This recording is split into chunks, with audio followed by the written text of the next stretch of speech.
itu perempuan paling cantik se-Mesir. Kalau ada gadis, ada janda, Zulaikha ini istri orang masih lebih cantik dia.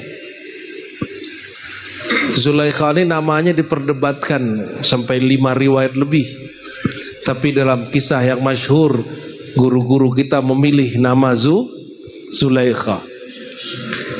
Zulaikha diisukan, digosipkan mak-mak sosialita.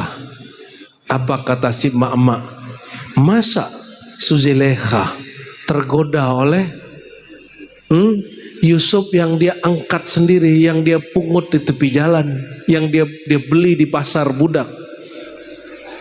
Nabi Yusuf ini kan dicederai oleh saudaranya sendiri, sehingga dijual oleh orang sebagai budak, dipungut oleh Zulaikha dan suaminya. Nabi Yusuf sudah remaja, Zulaikhanya tidak menua. Tidak menua. Cantiknya Masya Allah, tapi itu berondong. Tahu berondong gak? Branding berondong. Lebih tua daripada Nabi Yusuf. Zulaikha kalau lihat wajah Sayyidina Yusuf, dia bisa-bisa lupa nafas sejenak. Alam itu seperti berhenti. Tampannya Nabi Yusuf itu lebih tampan dari semua orang Lombok. Ente tampannya seperti nampan. Kalau Yusuf, Masya Allah, Sayyidina Yusuf alaihi salatu wassalam diberikan setengah tampannya Rasulullah secara hakiki. Tampan Rasulullah itu pada bab batinnya, tampannya Yusuf diberikan pada zahirnya. Kalau sahabat lihat Nabi Muhammad, mereka korbankan jiwanya dan mereka tidak merasa kesakitan. Kalau perempuan lihat Nabi Yusuf, mereka hanya tidak kesakitan kalau sedang menggores-gores, melukai tangan. Tapi kalau tusuk badan sakit juga. Itu perbedaannya. Sahabat-sahabat Nabi siap rela berjuang untuk Nabi Muhammad sallallahu alaihi wasallam. Sa'ad bin Ubadah bahkan mengatakan, wahai baginda, ini hartaku, ini nyawaku, ambillah sesukamu. Anda gak yang sanggup begitu sama gurunya? Ente gak sanggup. Kita belum sanggup. Makanya orang-orang seperti kita ini belum sanggup. Seandainya Dajjal keluar, Imam Mahdi muncul, gak sanggup. Nabi Isa turun, gak sanggup kita. Masa sih Nabi Isa turun gitu, kata orang Lombok tar ya. Masa Imam Mahdi keluar? Dan Imam Mahdinya melakukan hal-hal yang sangat manusiawi sekali, tidak menunjukkan keramat-keramat sama sekali. Sedangkan Dajjal mengeluarkan keramat-keramat yang dulu pernah dipakai Nabi Isa sebagai mukjizatnya. Zindik semua orang-orang nanti. Belum siap kita. Ya, pada waktu semakin dekat kata Nabi, ana wasa'ah kahatain, aku dan hari kiamat seperti 2 jari ini dekat sekali. Ini sudah dekat ini. Ini katanya, kata Donald Trump nih ya, dia apresiasi presiden kita dan beberapa kawan-kawannya yang telah mencapai kesepakatan damai di Gaza. Ente percaya nggak? Percaya nggak damai di Gaza? Aneh nggak percaya. Taruh juga paling perang lagi. Baik dari Yahudinya ataupun dari sebagian kelompok pejuang di Gaza. Memang mereka yang nggak mau tenang. Sampai hari ini sudah hampir 80 pelanggaran-pelanggaran setelah gencatan senjata. Ya.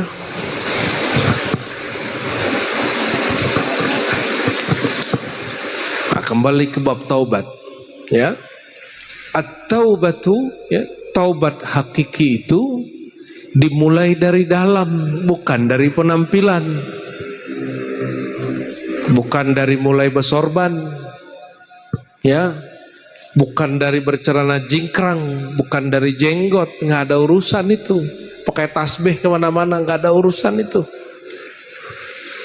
Taubat itu urusan kita melawan diri sendiri, mengakui bahwa diri ini kotor. Akui kalau ada perempuan cantik lewat atau cowok tampan lewat, Bu, ya. Kalau laki-laki ini cewek cantik lewat, ente tertarik sama cowok tampan? Astagfirullahaladzim, ya. Kalau mereka lewat, lalu mata kita melirik secara manusiawi normal, berangan-angan nggak? Coba kalau di rumah begitu, gitu ya, jujur lah, ente nggak jujur ya, bosan sama yang di rumah gitu-gitu aja gitu. Itu ada yang ngomong ke saya begitu, dia nggak tahu kalau kita guru kan. Kita lagi nitipin sendal di masjid, giliran di samping kita, cewek masya Allah bening ya, masya Allah. Jangankan dia, ustadz pun tergoda.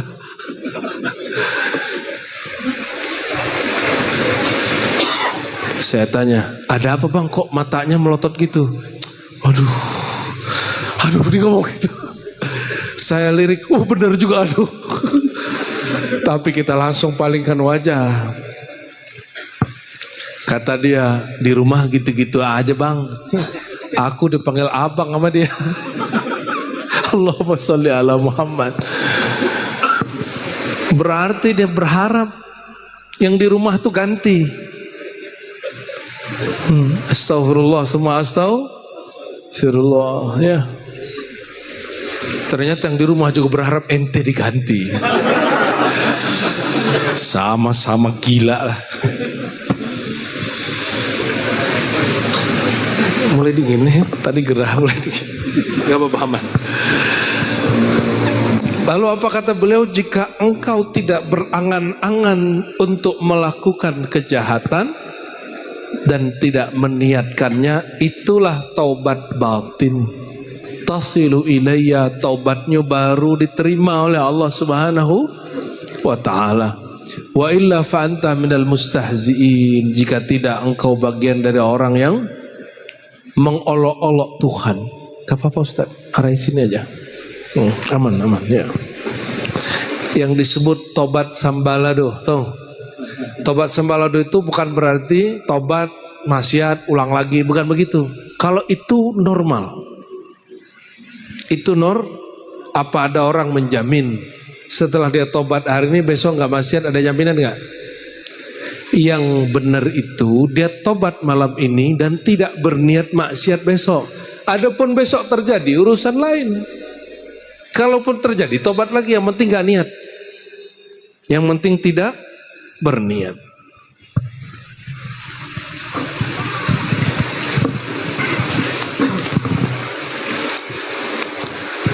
Ada orang sebut sampai kepada Allah. Apa yang disebut sampai kepada Allah? Nah, tadi sampai secara taubat. Apa kata beliau? Ya Ghauthal Azam, Allah berilham kepada kalbuku. Idza aradta an tadkhula harami, jika engkau berharap masuk ke dalam haramku, baitku, rumah haramku, fala taltafit bil mulki wal malakut wala bil jabarut, jangan palingkan tatapan hatimu, pikiranmu, jiwamu kepada al-mulk, alam nyata, al-malakut, alam malaikat, al-jabarut, alam ma'rifat. Kenapa? Li'annal mulka syaitanul alim. Karena alam nyata, mulka atau malak ya, alam nyata itu syaitannya orang alim. Ini ada yang pernah nyantri, sekarang jadi tuan guru. Syaitannya bukan siapa-siapa, syaitannya adalah alam zahir pada dirinya sendiri. Ini disebut syaitan hakikat. Syaitan apa? Jadi ada syaitan secara sifat, ada hakikat. Hakikat syaitanmu itu adalah alammu itu sendiri, ya. Dan yang kedua, wal malakut syaitanul arif. Alam malakut, alam batin, alam gaibnya malaikat itu syaitannya orang ahli makrifat. Jadi orang yang ahli ma'rifat sukanya ngapain? Sukanya berselancar di alam malakut, suka nilik-nilik hati orang, ya, suka mendebak-nebak ma'rifat orang, suka merasakan makom-makom orang. Itu syaitannya orang yang belajar ma'rifat. Wal jabarut syaitanul waqif. Sedangkan alam hakikat dan kemakrifatan jabarut itu syaitannya orang yang sudah waqif, yang sudah berdiri menatap Allah Subhanahu wa ta'ala, ya. Faman radiya biwahidin minha fahuwa indi minal matrudin. Siapa yang ridha dengan salah satu alam itu, godaan-godaan pandangan itu, maka bagian orang yang ditolak, bukan orang yang sampai kepada Allah Subhanahu wa ta'ala. Nah, sekarang paling ujung. Sering dengar tadi, ya, kata Syekh Abdul Qadir apa? Kata Imam Abu Yazid apa? Aku mi'raj setiap hari 70 kali. Ada juga yang menisbatkan ke Faqih Muqaddam. Cuma lebay, masa sama kambing-kambingnya naik? Kalau Faqih Muqaddamnya saya percaya, tapi kalau dia bawa kambingnya, itu yang bercerita itu TOLOL itu, ya. Jangan dibaca, Pak. Loh kenapa? Mi'raj kok bawa kambing, itu menghina kisah Mi'raj itu. Menghina makam Mi'raj itu, Mi'raj syaitaniyah itu. Gak ada cerita begitu. Selevel Nabi Muhammad SAW hanya diizinkan memakai terompahnya, sendarnya. Nabi Musa, apa kata Allah? Ikhla'na alaik, lepaskan terompahmu, sendalmu. Sedangkan Nabi Muhammad sama sendal-sendalnya naik. Tapi buruknya kan tinggal. Buruknya apa? Tinggal. Lebih mulia buruk apa kambing? Faqih Muqaddam, ya. Nah, kita kalau menerima kisah ini harus hati-hati juga. Jangan-jangan disusupi orang-orang yang memang berniat menghancurkan sosok Faqih Muqaddam, ya. Kalau Faqih Muqaddamnya kita gak ada masalah. Masalah dia Habib atau tidak itu urusan Gus Rumail sama Ki Imat, ya. Itu saya gak ada urusan itu, ya. Saya gak tertarik dengan perdebatan nasab, karena kita sudah disibukkan dengan sanad hadis, sanad ilmu, ya. Alhamdulillahirabbil alamin. Kalau mau pro kontra ke sana, saya tidak ngajak pro kepada salah satunya. Istafti kolbak, tanya saja kolbunya, ya. Tanya saja kolbunya, tanya guru-guru lama, apa yang mereka lakukan, nanti tahu jawabannya, ya. Apa hakikat Mi'raj yang dimaksud Abu Yazid Al-Bustami? Dijelaskan oleh Syekh Abdul Qadir Jilani. Aku bertanya secara rohani kepada Allah, anil Mi'raj, apa itu Mi'raj ya Allah? Apa jawaban Allah dalam ilham yang dia terima? Al-uruj an kulli syai' siwaya, yaitu naik Mi'raj itu meninggalkan segala sesuatu selain Allah. Meninggalkan apa? Maka ada yang Mi'raj dari alam kepada nama, dari nama kepada sifat, dari sifat kepada zat. Yang dari sifat kepada zat itu hak Nabi Muhammad sallallahu alaihi wasallam. Semua nabi selain Nabi Muhammad hanya sampai Mi'rajnya kepada sifat Allah. Ini yang disebut Mi'raj. Engkau leburkan namamu dalam nama Allah, af'almu dalam af'alnya Allah, itu sudah Mi'raj. Leburkan sifatmu, basormu, samakmu, hayatmu, ilmumu, leburkan semuanya dalam sifat Allah, itu Mi'raj. Maka takbir itu simbol Mi'raj. Allahu, leburlah wujud aku yang nyata hanya wujud Allah. Leburlah sifat sama aku, mendengar aku dalam sama Allah, basara Allah, terus sampai 7 sifat itu. Wa kamalul Mi'raj, dan sempurnanya Mi'raj, ma zaghal basar wa ma tagha, ketika pandangan batinnya tidak menatap kepada mukasyafah, pandangan batin, pengalaman mukasyafah, melihat alam-alam gaib, ya, tidak tergoda melihat surga neraka, tidak tergoda melihat Lauh Mahfuz, melihat aras, gak tergoda. Nabi Muhammad SAW tidak pernah tergoda dengan langit bumi, surga neraka dan aras. Tatapan batinnya hanya kepada Allah Subhanahu wa ta'ala, karena beliau sendiri mengatakannya, ala ma khalallahu batila. Beliau nukil dari syair Labid, selain Allah batil. Aras itu Allah atau bukan? Aras itu makhluk Allah atau Allah? Makhluk, maka Nabi tidak menatap aras. Sorga itu makhluk atau bukan? Neraka itu makhluk atau bukan? Memandang bidadari makhluk atau bukan? Maka Nabi tidak menatapnya. Nabi hanya menatap Allah Subhanahu secara hakikat, ya.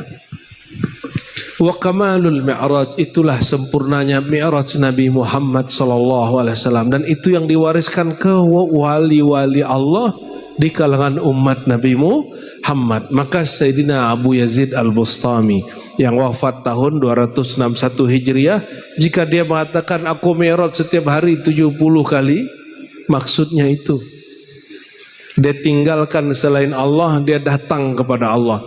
Karena dia sholat setiap hari lebih dari 70 kali. Antum sholat sehari cuma 5 kali kan? Kalau dia sholat sehari lebih dari 70 kali. Karena Abu Yazid itu punya amalan. Amalannya jalan kaki, sholat di masjid-masjid, surau-surau, tanpa pakai kendaraan. Bayangkan di zaman itu di Persia, masjid tidak sebanyak di Lombok. Di Lombok satu kampung satu masjid. Di sana kalau mau cari masjid jalan dulu 2 jam baru jumpa masjid. Kalau di negeri kita haramlah. Kalau Jakarta satu RW satu RT satu masjid, satu RW satu masjid, satu gang satu masjid. Akhirnya fikih Syafi'i yang dulu kita pelajari bahwa satu kampung tidak boleh ada lebih dari 1 Jumat, itu diperdebatkan oleh Syekh Ahmad Khatib Minangkabawi. Dia ditentang oleh orang, kata dia sah Jumat di masjid yang beragam, ta'addudul Jumat. Itu orang baru faham hari ini. Hari ini terjadi di Indonesia, ya, banyak masjid yang mengadakan sholat Jumat dan sholatnya sah semua. Jangan kita pakai fikih-fikih jadul yang mengatakan di antara semua itu yang sah cuma yang takbir pertama, yang khotibnya naik pertama kali. Sulit amat beragama kalau begitu. Ya, ente masih pakai fikih begitu. Ya, itu buatan manusia, bukan dari Rasulullah sallallahu alaihi wasallam. Syariat dari Allah turun ke Rasulullah. Kalau fikih turun ke ulama. Fikih boleh salah, boleh benar. Ya. Summa qala li ya Ghawthal A'zam la salata la liman la mi'raj lahu indi. Lalu Allah berilham ke qalbu Syekh Abdul Qadir Jilani, wahai Ghawthul A'zam, tidaklah diterima solat, tidak dianggap solat orang yang tidak mi'raj. Berarti solatnya harus mi'raj, ya. Maka mulai malam ini sholat witir, besok subuh sholat subuh, ketika takbir gimana caranya? Alam pertama yang harus kita tinggalkan alam diri. Aku leburkan diriku, wujudku yang nyata hanya wujud Allah. Barulah kita akan Allahu Akbar. Iktikadkan dalam hati, dalam ruh kita bahwa Allah menjawab, akulah yang besar wahai hambaku, engkau benar, sesuai dengan hadis qudsi. Jika ada orang mengatakan Allahu Akbar, Allah menjawab aku yang akbar. Jadi kalau baca Allahu Akbar, apa yang kemudian dipahamkan, bukan dibayangkan, tapi dipahamkan, diyakini Allah menyahut, akulah yang besar. Lisan kita baca apa? Allahu Akbar. Ruh kita mengetikadkan Allah berkalam, akulah yang besar. Kalau begitu masalah jadi kecil nggak? Jadi Bang Haji nggak usah sedih-sedih amat. Tuan Guru Lukman memang berharap dia meninggal di sana. Ya waktu antum menggambarkan malam tadi ya kita sudah nggak berani berkata-kata sudah. Rohaninya dia memang merindukan tinggal di sana. Ya, orang sudah nggak sadar berhari-hari. Ya kalau kata dokter ada pembekakan itu kan cuma alasan mati aja. Ya, kata malaikat maut, ya Allah, kalau aku ini begini, langsung cabut-cabut nyawa orang benci kepadaku. Kalau begitu, tolonglah kasih aku pasukan. Kata Allah, oke, aku kasih engkau pasukan penyakit, uban, bala, bencana. Jadi penyakit yang diceritakan oleh Bang Haji malam tadi itu, kita langsung jawab, aduh pasukannya malaikat maut sudah datang. Langsung menyerang bagian otak, sulit untuk disembuhkan. Kita hanya berdoa Al-Fatihah, semoga Allah berikan yang terbaik baginya, dan Allah berikan yang terbaik untuk keluarganya dan orang-orang sekitarnya. Tidak usah khawatir, dia sudah tidak sengsara lagi, dia sudah nggak kesakitan lagi. Ya, saya pernah mengalami musibah kematian berkali-kali. Ayah saya meninggal, ibu saya meninggal, anak saya meninggal. Ya. Yang belum meninggal. Kalau saya meninggal, istri saya yang nangis nanti sama anak-anak. Ya. Cuma tugas kita belum selesai. Kita belum boleh meninggal begitu saja. Kalau meninggal harus punya karya yang banyak. Ya. Wala tamutunna wa illa wa antum. Ya. Jangan mati kecuali kamu sudah muslimun. Muslimun itu kalau terjemahan awam Islam. Kalau terjemahan ahli tafsir lain nggak gitu. Muslimun berserah diri. Guru saya mengartikan yang telah menyerahkan karyanya kepada Allah Subhanahu wa Ta'ala. Ya, kita berkarya kita. Jangan tidur mati begitu-gitu aja. Ya. Harus ada karyanya. Kata Nabi SAW, ya, satu orang Islam dapat hidayah olehmu lebih baik daripada dapat Ferrari kalau sekarang ya. Kalau dulu humurun na'am, humurun ni'am, bahasa Arabnya itu, keledai merah itu lebih mahal dari puluhan onta. Harganya hari ini mungkin di atas 1 M barangkali. Ya, jarang-jarang orang punya itu. Orang tobat karena kita satu saja lebih afdol dari dunia dan seisinya. Buat karya, itu karya kita. Kalau yang berjuang di dunia pemerintahan, dia bangunkan negeri. Yang di dunia pendidikan, bangunkan jiwa santri-santri, siswa-siswa yang berjuang di urusan perhajian dan umroh. Ya, dia harus punya target, orang Indonesia ini harus umroh, orang Indonesia ini harus haji dengan dana yang halal, ya, tidak ngutang. Ya, ini banyak yang ngutang belum bayar sama beliau ini ya. Kayaknya. Summa qala li ya Ghawsal Azam al-mahrum an salah wal mahrum anil mi'raj indi. Siapakah ciri-ciri orang yang jauh dari Allah? Dia jauh dari salat. Kalau jauh dari salat berarti jauh dari mi'raj. Bagaimana dia mengatakan rohaninya mi'raj dia jaga salat? Ya. Maka kita berdoa semoga solat kita dipantaskan Allah menjadi solat yang bermi'raj. Ya, solat yang maka cara mudah solat khusyuk, punya guru, punya mursyid, lalu rabitah. Rabitah itu sebelum takbir, itikadkan dulu kita berimam kepada Rasulullah, karena tidak jumpa Rasulullah, berimam kepada pewaris Rasulullah. Itu langsung dunia lupa itu yang disebut rabitah.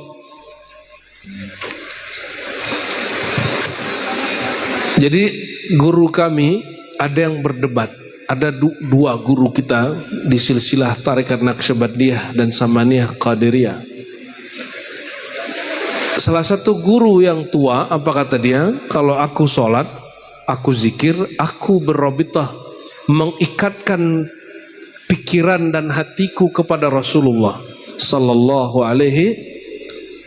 Kata Syekh yang lebih muda, oh nggak bisa begitu, kan kita nggak jumpa Rasul. Kalau kita nggak jumpa Rasul, bayangkan guru. Bagi guru yang tua, kamu lupa Adinda, semua kita ini pernah jumpa Rasul. Bahkan diri kita ini dari nur Rasulullah sallallahu alaihi wasallam. Tapi tergantung, tinggal pilih pahamnya yang mana. Yang sudah sadar bahwa dirinya berasal dari Nur Muhammad, langsung robitoh ke nabimu. Tapi kalau itu baru pada penjelasan, belum masuk kepada paham, pakai paham yang kedua. Cukup bayangkan guru sebelum sholat, jangan bayangkan guru sedang sholat. Paham maksudnya? Ya, bayangan itu cuma di sini khayali, sedangkan kolbunya hanya menatap kepada Allah. Disinilah ada ya kekeliruan dulu antara Syekh Ahmad Khatib Al-Minangkabawi, orang kampung saya juga ya. Beliau ini menentang Rabithah. Karena dulu Maulana Khalid mengatakan Rabithah itu membayangkan guru di antara dua mata ini. Berarti di mana? Di sini. Dia katakan itu nggak benar. Disalahfahami ingkarnya beliau oleh sebagian orang tidak senang tasawuf. Bagi yang benci tasawuf, dijadikan kalimat Syekh Ahmad Khatib Al-Minangkabawi ini ketika beliau jadi mufti di Mekah untuk membatalkan ajaran tarekat sufi, terutama Naqsyabandiyah. Terutama apa? Naqsyabandiyah. Mereka lupa yang dikhayalkan antara dua mata ini itu tidak masuk ke bab akidah. Yang masuk ke bab akidah tasdik bil qalb, yang ditasdikkan ke dalam kolbu. Yang dimaksudkan Maulana Khalid, cukup bayangkan guru di antara dua mata, bukan ditasdik di dalam kolbu. Yang ditasdik kalau di kolbu Rasulullah sallallahu alaihi wasallam. Ini perbedaannya. Kalau dalam ilmu hari ini disebut dengan conditioning, mengkondisikan diri. Mau salah khusyuk? Biar ilmunya nggak ketinggian. Ente kan maunya bahasa Siti Jenar terus. Ya, ini udah berapa kali kita kesini, pertanyaan Siti Jenar kemana berhenti? Semoga malam ini nggak ada ya. Kayaknya udah ngebet pengen jadi wali ente itu ya. Jadi wali murid aja dulu ya. Allahumma sholli ala Sayyidina Muhammad ya. Lalu beliau mengatakan tuba li abdin mala qalbuhu ilal mujahadah. Beruntunglah orang hamba hatinya senang mujahadah. Apa makna mujahadah? Bertekad kuat, itu mujahadah, enggak pantang menyerah. Ya, enggak berhasil, ulang lagi, enggak berhasil, ulang lagi, itu namanya mujahadah. Kalau riyadhah, amalan satu diulang-ulang. Kalau mujahadah, tekad bulat, tidak mau mundur, pantang mundur sampai selesai. Wailun li'abdin ma'ala qalbuhu ila syahawat. Dan celakalah orang yang kalbunya cenderung kepada kehendak-kehendak birahi yang rendah ya.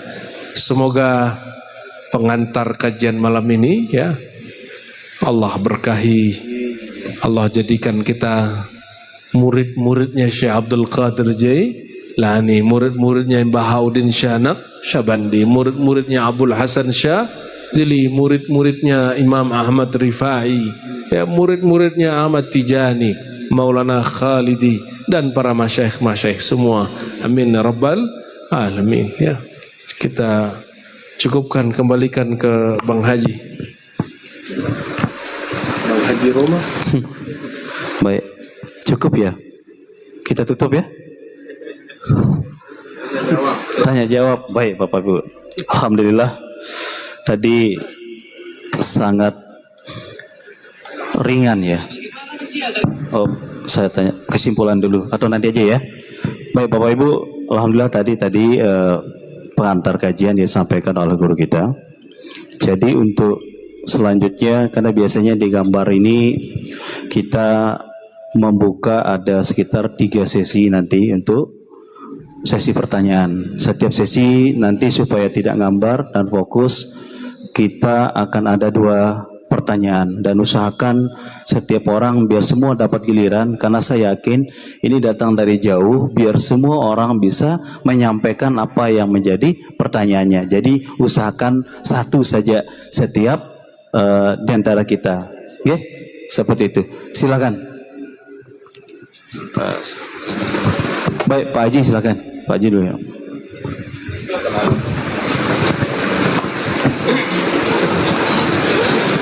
Assalamualaikum warahmatullahi wabarakatuh. Waalaikumsalam warahmatullahi wabarakatuh. Ya, Yang saya muliakan guru kita bersama Dr. Buya Ar-Razi dan singkatnya hadirin sekalian. Pertama-tama, alhamdulillah saya diberikan kesempatan oleh panitia untuk menyampaikan pertanyaan yang sampai saat ini belum terjawab dari dulu di dalam batin saya.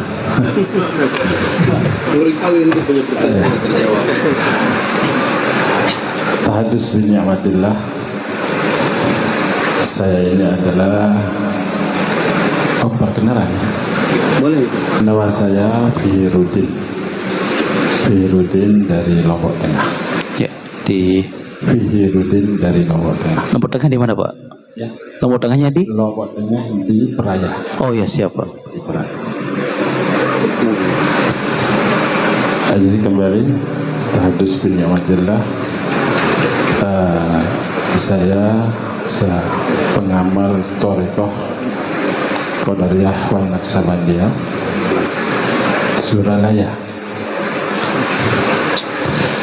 Tetapi saya tidak ditarkin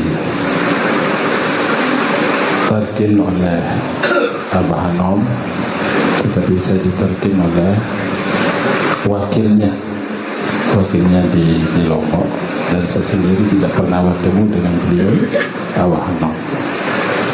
Dan setiap hari Jumat ada khataman, selesai itu ada kajian. Tapi yang mengganjal dalam perasaan saya ketika ada kajian,